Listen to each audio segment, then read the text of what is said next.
ہمارے دو دشمن ہیں جو ہمیں جادہ مستقیم سے ہٹانے کے لیے دن رات کوشاں ہیں، ایک نفس اور دوسرا شیطان۔ نفس اور شیطان دونوں دشمن ہمیں راہ حق سے ہٹانے کے لیے دن رات جد و جہد میں ہیں اور ہمارے خلاف مساعی جد و جہد اور محنت کر رہے ہیں۔ ان میں جو نفس ہے وہ بڑا دشمن ہے یا شیطان بڑا دشمن ہے؟ عمومی طور پہ تو یہ کہا جاتا ہے کہ شیطان نے ہمیں ورغلا دیا، لیکن شیطان جب خود ورغلایا گیا، شیطان جب شیطان بنا تو اس وقت کوئی دوسرا شیطان تو نہیں تھا جس نے شیطان کو ورغلایا، وہ نفس تھا جو شیطان کو بھی شیطان بنا۔ نفس نے اندر سے سر اٹھا کے کہا تھا نا، انا خیر منہ، میں بہتر ہوں، اور باقاعدہ دلیل کھڑی کر لی اس کے نفس نے، خلقتنی من نار وخلقتہ من طین، مجھے تو نے آگ سے پیدا کیا ہے، اسے تو نے مٹی سے پیدا کیا۔ مٹی افضل نہیں ہوتی، مفضول ہوتی ہے، اور آگ اٹھتی ہے اوپر کو جاتی ہے، یہ افضل ہے، لہٰذا افضل مفضول کو سجدہ کیسے کرے؟ میں سجدہ نہیں کروں گا۔ باقاعدہ اس کے نفس نے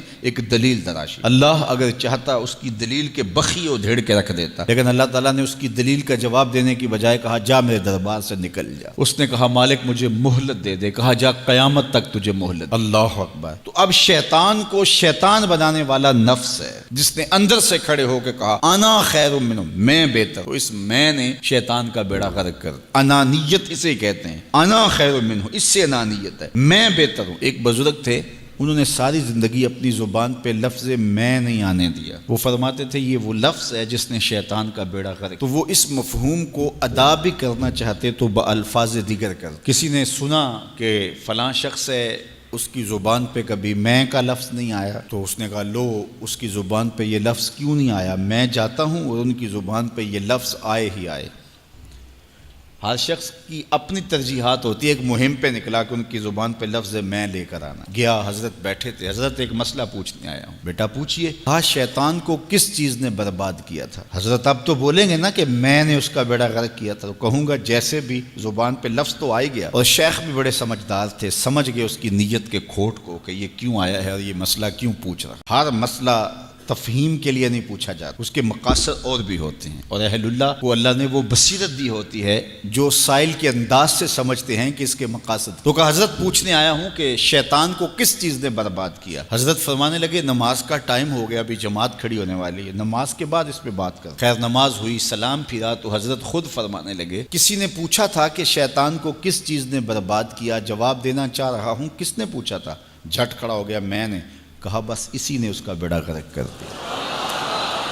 تو انانیت میں جو ہے یہ شیطان کو شیطان بنانے والی، نفس جس نے اندر سے سر اٹھایا اور کہا انا خیر منہ، میں بہتر ہوں، تو یہ شیطان کو شیطان بنانے والا نفس ہے۔ تو نفس شیطان سے بھی بڑا دشمن۔ اب ہمارے ساتھ دو بڑے دشمن لگے ہوئے، ایک شیطان اور دوسرا نفس، اور دونوں ہمارے باطن کو اجاڑنے کے لیے، ہمارے من کو بے چراغ کرنے کے لیے، ہمارے اندر کی روشنیاں بجھانے کے لیے دن رات کوشاں۔ ایک تنہا ناتواں اکیلی جاں، دو دشمنوں کے نرغے میں، اور دونوں دشمن بڑے تگڑے اور بہت طاقتور، اور ہر وقت ہمارے اوپر حملہ آور۔ الشیطان جاسم علی قلب ابن آدم فاذا ذکر اللہ خنس واذا غفل وسوس۔ حضرت نبی رحمت صلی اللہ علیہ وآلہ وسلم نے ارشاد فرمایا شیطان اولاد آدم کے دل پہ قبضہ جماتا ہے، اور جب بندہ غافل ہوتا ہے تو یہ وسوسے ڈالتا ہے، اور جب بندہ اللہ کا ذکر کرتا ہے تو یہ بھاگ جاتا ہے۔ تو شیطان وسوسہ اندازی کرتا ہے، باطن کو اجاڑتا ہے، من کو لوٹتا ہے۔ نفس اور شیطان دو بڑے دشمن تھے جو ہمیں جادہ مستقیم سے بہکانے کے لیے دن رات کوشاں تھے۔ اب اللہ کا کرم دیکھیے، اذا دخل رمضان سلسلۃ الشیاطین، جب ماہ سیام جلوہ فراز ہوتا ہے تو شیاطین جکڑ دیے جاتے ہیں۔ جو ہی ماہ سیام شروع ہوتا ہے، چاند طلوع ہوتا ہے تو شیاطین جکڑ دیے جاتے ہیں، پورا مہینہ وہ آزاد نہیں رہتے، جکڑ دیے جاتے۔ سلسلۃ الشیاطین، یہ جو مسجدوں کے دروازے کھل گئے، جہاں 1.5 صف ہوتی تھی وہاں 5 صف تراویحوں میں ہیں، تو یہ شیطان کے بند جانے کی وجہ سے۔ لیکن مہنگائی کا طوفان ہے، بد نگاہی ہے، بد تہذیبی ہے، جھوٹ ہے، دیگر امور بد بھی جاری ہیں، یہ نفس کے موجود ہونے کی، نیکی کا ماحول پیدا ہوا یہ شیطان کے بند جانے کی وجہ، لیکن ہماری برائیاں بدستور موجود ہیں یہ نفس کے موجود ہونے کی وجہ سے۔ اب ہمارے لیے آسانی یہ ہو گئی کہ دو دشمن تھے جن کا ہمارے سے مقابلہ تھا، ایک نفس اور دوسرا شیطان۔ ہمارے لیے یہ سہولت ہو گئی کہ ہمارا ایک دشمن باندھ دیا گیا، اب دشمن ایک ہے جس سے ہم نے ماہ سیام میں اور وہ دشمن کون سا ہے؟ نفس۔ اب نفس کا مقابلہ اتنا آسان بھی نہیں، یہ بہت ڈاڈا دشمن ہے، اندر کا دشمن ہے، گھر کا بھیدی ہے۔ باج فقیراں کسے نہیں ماریا، باہو ظالم چور اندر داہو۔ یہ بڑا سخت اور بڑا شدید قسم کا دشمن ہے۔ یہ اس کی چالیں بہت باریک، شیطان کی چالیں بھی بڑی باریک ہیں اور نفس کی چالیں اس سے بھی زیادہ باریک۔ اب کیسے مقابلہ کریں گے؟ شیطان بھی ہماری متاع عمل کو لوٹنا چاہتا ہے، حتیٰ کہ ہمارے ایمان کو برباد کرنے پر تلا ہوا ہے، اور نفس بھی چالیں چل رہا ہے، اور ہم اپنی زندگی لاؤبالی میں گزارتے چلے جا رہے ہیں۔ ہمیں پتہ ہی نہیں کہ ہم موت کے کتنا قریب ہو رہے ہیں، اور شیطان ہمارے اوپر، نفس ہمارے اوپر حملہ آور ہے، اور یہ چاہتے ہیں ٹھیک ہے یہ چلتا رہے، یہ رسمی زندگی گزارتا رہے، کوئی بات نہیں، اس کے اندر کو ہم لوٹ لیں، اور یہ دونوں دن رات لگے ہوئے۔ ماہ سیام آیا تو ہمارا ایک دشمن بند گیا، ہمیں تھوڑی سی سہولت مل گئی۔ اب ایک ہی دشمن باقی ہے جس سے مقابلہ کرنا باقی ہے، اور وہ ہے نفس۔ اب نفس سے مقابلہ کیسے ہوگا؟ تو کسی ایکسپرٹ سے پوچھیں کہ جناب نفس ہے، ہم کمزور ہیں، شیطان دشمن ہمارا بندہ ہوا ہے، 2 محاذ کھلے تھے تنہا جان کے لیے، ایک محاذ بند ہو گیا، اب ایک ہی محاذ ہے، مقابلہ کرنا ہے تو کیسے کرنا؟ اللہ اکبر۔ تو ہم اقبال کی بارگاہ میں عرض کیا کہ آپ بتائیے۔ وہ کہنے لگے میں آپ کو اپنے مرشد مولانا رومی کے پاس لے جاتا ہوں۔ رومی کے پاس اقبال لے کر کے گئے تو رومی نے کہا کہ میں آپ کو ایک اور شخص کا پتہ بتاتا ہوں، اور وہ اتنا کامل ہے اور اس شعبے میں اس قدر ایکسپرٹ ہے۔ اس نے کہا ہفت شہر عشق را اتار گشت، ما ہنوز اندر خمیں یک کوچام۔ عشق کے 7 شہر حضرت شیخ فرید الدین اتار گھوم چکے ہیں، اور ہم پہلے شہر کی پہلی گلی کے کونے میں کھڑے ہیں۔ یعنی اتنا بڑا شخص شیخ فرید الدین علیہ رحمہ، تو کہا وہ بتائیں گے تمہیں کہ نفس کا مقابلہ کیسے کرنا ہے۔ رومی کہتے ہیں کہ وہ میرے بھی استاد ہیں، رومی کہتے ہیں کہ وہ میرے بھی ہادی و مرشد ہیں۔ جس عشق کے شہر میں میں داخل ہوا ہوں اور ابھی کونے پہ کھڑا ہوں، اس طرح کے 7 شہر وہ گھوم کے بھی آئے ہیں۔ آؤ ان سے پوچھتے ہیں کہ جناب نفس قابو کیسے کریں؟ تو شیخ فرید الدین اتار نے کہا نفس نتواں کشت الا باسے چیز، بات گوئم یاد گیرش اے عزیز۔ نفس نہیں مرتا، لیکن 3 اسلحے اگر آپ کے پاس ہوں تو یہ نفس ٹھہر بھی نہیں سکتا۔ غور سے سن لیجئے، روحوں میں اتار لیجئے، اور زندگی میں ہمارا مقصد ہے اس نفس کا مقابلہ کرنا۔ شیطان کا مقابلہ کرنا بھی ہمارا مقصد ہے، اور نفس کا مقابلہ کرنا بھی ہمارا مقصود زندگی ہے۔ ساری زندگی فریب میں ہم میں نہیں گزارنی، زندگی تیزی کے ساتھ گزر رہی ہے اور ہم آغوش موت میں اترنے والے ہیں۔ تو یہ ڈاڈے دشمن ہماری متاع عمل لوٹ رہے ہیں، ہمارے کیے ہوئے عمل کو عجب سے، تکبر سے، ریاکاری سے برباد کر دیتے ہیں۔ ہمیں پہلے عمل کی طرف جانے نہیں دیتے، پھر عمل کے اندر وسوسے ڈالتے ہیں، پھر عمل ہو جائے تو اس کو پھر برباد کرنے کی کوشش کرتے ہیں۔ کتنے ڈاڈے دشمن ہیں جن کے نرغے میں ہم پھنسے ہوئے ہیں۔ تو پھر ہمیں کوئی بندہ مل گیا ہے جو بتا رہا ہے کہ جناب اس کا مقابلہ ایسے کریں گے، تو پھر آج کی سن لیں ہم اور غور کر لیں اور اپنے اندر اتریں۔ تو شیخ فرید الدین اتار ہمیں بتا رہے ہیں، تو سنیے وہ کیا کہہ رہے ہیں۔ نفس نتواں کشت الا باسے چیز، نفس نہیں مرتا، یہ بڑا ڈاڈا ہے، لیکن 3 اسلحے اگر آپ کے پاس ہوں تو یہ ٹھہر بھی نہیں سکتا۔ وہ 3 اسلحے کون سے ہیں؟ خنجر خاموشی و شمشیر جو، نیزائے تنہائی و ترک ہجو۔ ایک خاموشی کا خنجر، دوسرا بھوک کی تلوار، اور تیسرا تنہائی کا نیزہ۔ یہ 3 اسلحے تمہارے پاس ہوں تو پھر نفس ٹھہر بھی نہیں سکتا۔ خاموشی کے خنجر سے نفس پہ وار کیا جا سکتا ہے۔ میرے اور آپ کے آقا و مولا نے فرمایا من سامتا نجا، جس نے خاموشی اختیار کی وہ نجات پا گیا۔ ہماری زندگی کے جتنے بھی برے اعمال ہیں ان میں سے سب سے زیادہ برے اعمال ہماری زبان کرتی ہے۔ ہمارے ہاتھ بھی گناہ کرتے ہیں، کسی پہ ظلم کریں تو گناہ کرتے ہیں، ہمارے پاؤں بھی گناہ کرتے ہیں، برائی کے اڈے پہ چل کے جاتے ہیں، ہماری آنکھیں بھی گناہ کرتی ہیں، ہماری سوچیں بھی گناہ کرتی ہیں، ہم حرام کمائیں کھائیں تو پیٹ بھی ہمارا گناہ کرتا ہے، لیکن سب سے زیادہ گناہ ہماری زبان کرتی ہے۔ جھوٹ یہ بولتی ہے، غیبت یہ کرتی ہے، بہتان یہ لگاتی ہے، گالی گلوچ سب و شتم یہ کرتی ہے، گلے شکوے کا انداز، ناشکری کا لہجہ یہ اختیار کرتی ہے۔ اسی لیے میرے اور آپ کے آقا و مولا نے فرمایا جو تمہارے 2 جبڑوں کے درمیان ہے، یعنی تمہاری زبان، اور جو دو ٹانگوں کے درمیان ہے تمہاری پارسائی کی جگہ، ان دو چیزوں کی تم مجھے ضمانت دے دو، میں محمد تمہیں جنت کی ضمانت دے دیتا ہوں۔ تو اپنی زبان کی حفاظت کرنی ہے۔ دیکھیے یہ سننے کے لیے چیزیں نہیں ہیں محض، بلکہ ان پر ہم عمل کریں، اور آج سے ہی دیکھیے یہ موسم رحمت ہے، رحمت کی برکھا برس رہی ہے، اور یہ موسم نور ہمارے سیکھنے کے لیے ہے۔ تو ہم اپنے نفس کو کیسے قابو کریں گے؟ دو دشمن تھے، ایک بندھا ہوا ہے، چھوٹ کے کچھ نہیں کر سکے گا اگر نفس کو قابو میں کر لیا، اور اگر ہم نفس کنٹرول نہ کر سکے وہ تو جہنم کی آگ میں اور زنجیروں میں جکڑا ہوا پیچ و تاب کھا رہا ہے کہ یہ جو ٹوپیاں پہنے ہوئے مسجدوں میں جاتے ہو نا، میں عید کے دن نپٹ لوں گا تم سے، وہ تو اور نفس کے ساتھ مل کے ہمارا بیڑا غرق کرے گا اور ہمیں اور دور کر دے گا، اور ہماری باطنی اساس اور بنیاد اور کمزور کر دے گا۔ اس لیے ضرورت ہے کہ ہم اپنے نفس کو ان دنوں کے اندر کمزور کریں۔ اس کا پہلا نسخہ کیا ہے؟ خاموشی کا خنجر۔ آپ جب خاموشی اختیار کریں گے، زبان کو صرف ضرورت کے لیے استعمال کریں گے، تو پھر نتیجہ کیا ہوگا کہ آپ کے گناہ بہت کم ہوں گے، جھوٹ کم ہوگا، غیبت نہیں ہوگی، بہتان تراشی نہیں ہوگی، دیگر اعمال جو زبان کے ذریعے سے صادر ہوتے ہیں اور ہم گناہوں میں اضافہ کرتے چلے جاتے ہیں، تو زبان کو اگر کنٹرول میں کر لیں گے، اللہ اکبر، حضور علیہ الصلوۃ والسلام نے زبان کے کنٹرول کرنے کی تلقین کی، اور یہ بغیر ہڈی کے گوشت ہے، اس کو سنبھال لیا جائے، 32 دانتوں میں جکڑ کے رکھی گئی زبان ہے، لیکن یہ پھر بھی قابو میں نہیں رہتی، اس کو کنٹرول میں کر لو، اس کو قابو میں کر لو۔ ایک روایت میں آتا ہے جب صبح ہوتی ہے تو سارے اعضائے بدنیاں زبان کے آگے ہاتھ جوڑتے ہیں کہ بی بی تو نہ کچھ کرنا، تیری وجہ سے ہم سزائیں کاٹیں گے اور اذیتیں پائیں گے۔ تو زبان کو قابو میں کرنا، اور اس کا علاج کیا ہے؟ خاموشی۔ من صمت نجا، جو خاموش ہوا وہ نجات پا گیا۔ خنجر خاموشی، خاموشی کا خنجر ہو تو نفس کے لیے بہت بڑا وار ہے۔ دوسری بات، شمشیر جو، بھوک کی تلوار۔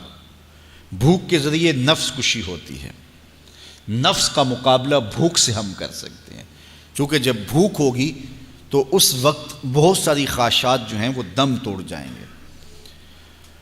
اللہ کے محبوب علیہ السلام کا ایک فرمان سنیے، بالخصوص نوجوانوں کے نام، یا معاشر الشباب من استطاع منکم الباء فلیتزوج فإنہ اغض للبصر واحسن للفرج فمن لم یستطع فعلیہ بالصوم فإنہ لہ وجاء۔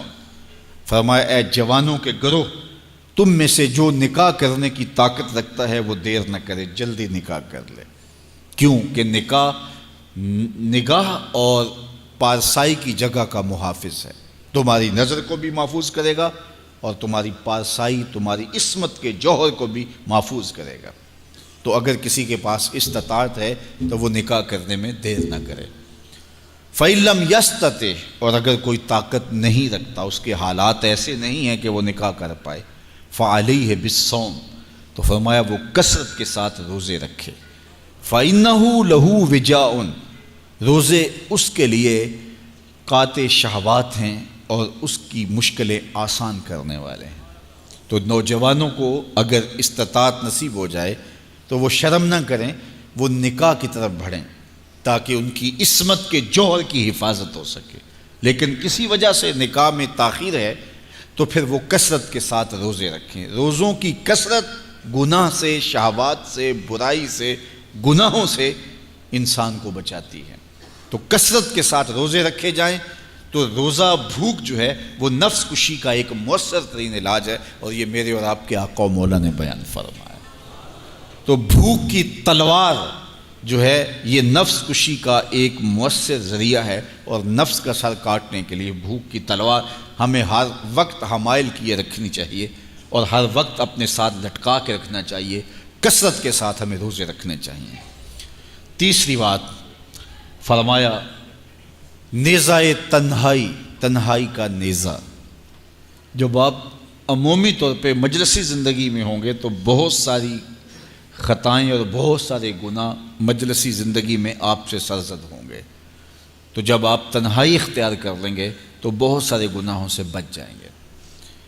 حضرت شاہ نقشبند بخاری علیہ رحمہ فرماتے ہیں کہ فقیر کے لیے سب سے بہتر جگہ اللہ کا گھر مسجد ہے، یا پھر کامل شیخ کی صحبت ہے، یا پھر تنہائی ہے۔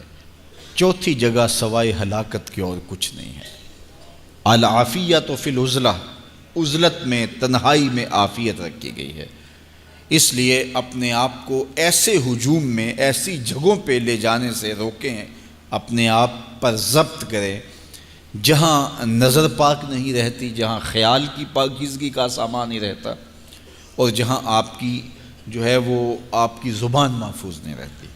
دوستوں کے ساتھ بیٹھیے، آپ عزیزوں رشتہ داروں کے پاس جائیے، ضرور ملاقات کیجیے، لیکن اس کا ایک اعتدال ہونا چاہیے۔ اگر آپ سمجھتے ہیں کہ کسی جگہ جاتے ہوئے، کسی جگہ پہنچ کر آپ کی نظر میں پاکیزگی نہیں رہے گی، خیالات میں گندگیاں گردش کرنے لگ جائیں گی، سوچوں میں آوارگی آنے لگ جائے گی، تو وہ شادی کی تقریب ہو یا کوئی اور تقریب ہو، وہاں جانے سے اپنے آپ کو روک لیں، کیونکہ وہاں جا کے آپ اپنا کوئی فائدہ نہیں کر رہے، اپنا نقصان کرنے جا رہے ہیں۔ تو جہاں آپ کو یقین ہو کہ آپ وہاں اپنے آپ کو بچا نہیں پائیں گے، اپنی حفاظت نہیں کر پائیں گے، تو وہاں سے تنہائی بہتر ہے، وہاں سے عزلت بہتر ہے۔ تو یہ تین چیزیں ہم اگر کر لیں تو یہ نفس کشی کا ایک مؤثر ذریعہ ہے۔ اب ماہ صیام کے اندر اللہ تعالیٰ یہ تینوں چیزیں ہمیں نصیب کرتا ہے۔ ہم زیادہ بولتے نہیں ہیں، روزے سے ہوتے ہیں، بلکہ فرمایا اگر تم سے کوئی شخص بحثے، کوئی الجھے، کوئی لڑائی کرنا چاہے، بدتمیزی کرے، تو اس سے کہو انی صائم، میں روزہ رکھا ہوا ہے۔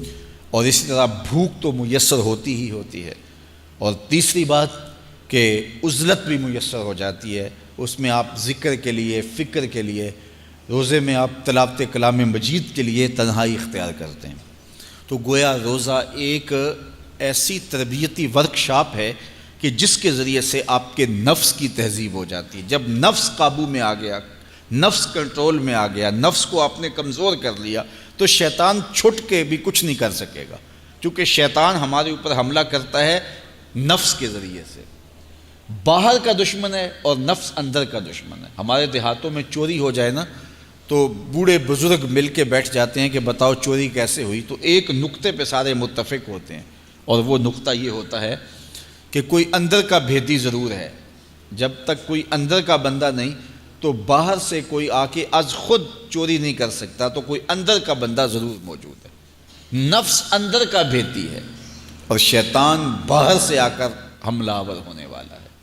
اس لیے شیطان کو اندر آنے کا موقع نفس دیتا ہے۔ نفس کو ہی کمزور کر لیجئے، وہ آپ کا ساتھی بن جائے، نفس امارہ، نفس مطمئنہ بن جائے، اور وہ نفس جو برائی کا حکم دیتا ہے وہ نفس امارہ کہلاتا ہے، اور جب وہ کثرت ذکر سے، عبادت سے نفس مطمئنہ بن جاتا ہے تو پھر وہ شیطان کے لیے رکاوٹ کا ذریعہ بن جاتا ہے، اور آپ کی زندگی محفوظ ہو جاتی ہے۔ اور یہ ہمارا کام ہے، یہ ہمارے کرنے کا وظیفہ ہے۔ دیکھیے حضرت انسان کو اللہ نے اختیار دیا، زندگی دی، فہم دیا، ادراک دیا، گناہ کی قوتیں اور نیکی قوتیں ساری اس کے ساتھ لگی ہوئی ہیں۔ اس نے صرف ایک لا ابالی شخص کی طرح زندگی نہیں گزارنی کہ جو سامنے آ گیا کھا لیا اور جو زبان پہ آ گیا بول دی، ایسا نہیں ہے۔ یہ تو انسان ہے، اس کو تو اپنی زندگی کی راہیں خود متعین کرنی ہے کہ میری دنیا آخرت کے لیے نفع بخش کیا چیز ہے اور نقصان دہ کیا چیز ہے۔ انا ہدیناہ السبیل اما شاکرا و اما کفورا، کہ ہم نے اس کو دونوں راہیں دکھا دی، وہدیناہ النجدین، اس کو پتہ ہے یہ اچھائی ہے، یہ برائی ہے، اس نے اس سے اجالنا ہے اپنے اندر کو اور اپنے باطن کو سنوارنا ہے۔ تو ماہ صیام ہمارے لیے موسم رحمت اور موسم نور ہے، جو ہمارے اندر کی روشنی کا سبب اور ذریعہ ہے۔ تو آئیے یہ موسم اللہ نے ہمیں نصیب کیا، قرآن مجید کی کثرت سے تلاوت کریں، نفس کمزور ہوگا، تنہائی اختیار کریں، نفس کمزور ہوگا، اپنی زبان پہ قابو کر لیں، نفس کمزور ہوگا، بھوک تو ہم روزے کی وجہ سے کاٹتے ہی کاٹتے، نفس کمزور ہوگا۔ اب شیطان چھٹ کر بھی عید کے دن ہمارا کچھ بگاڑ نہیں سکے گا اگر ہم نے اپنے نفس پہ قابو پا لیا، اور اگر نفس پہ قابو نہ پا سکے تو شیطان تو پھر پیچ و تاب کھا رہا ہے، اور وہ ہمارے اوپر پھر اور زور و شور کے ساتھ حملہ ہوگا اور ہماری متاع عمل کو لوٹ لے گا۔ تو پھر کیا فائدہ ہوا کہ سارے مہینے کی محنت کی، عید کے دن، عید سے 4-5 دن بعد ہم نے لٹا دی، تو فائدہ کیا ہوا؟ اللہ نے اس عورت کی مثال بیان کی ہے قرآن میں جس کا توازن ذہنی ٹھیک نہیں تھا، اور وہ سارا دن سوت کاٹتی رہتی تھی اور شام کو اپنے ہاتھوں سے توڑ دیتی تھی۔